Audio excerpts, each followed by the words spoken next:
Hey guys, this is Thomas from freewaysocial.com, and in this video I'll show you how to fix Snapchat can't get confirmation code problem. Having problems getting confirmation code on Snapchat?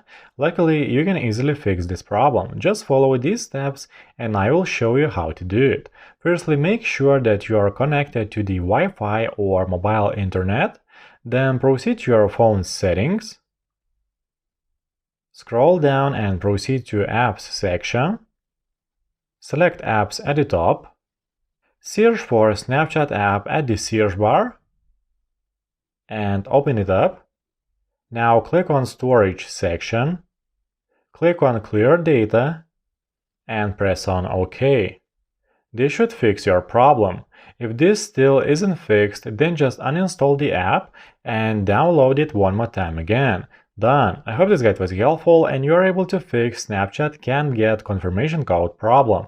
Don't forget to like this video and visit us at freewaysocial.com.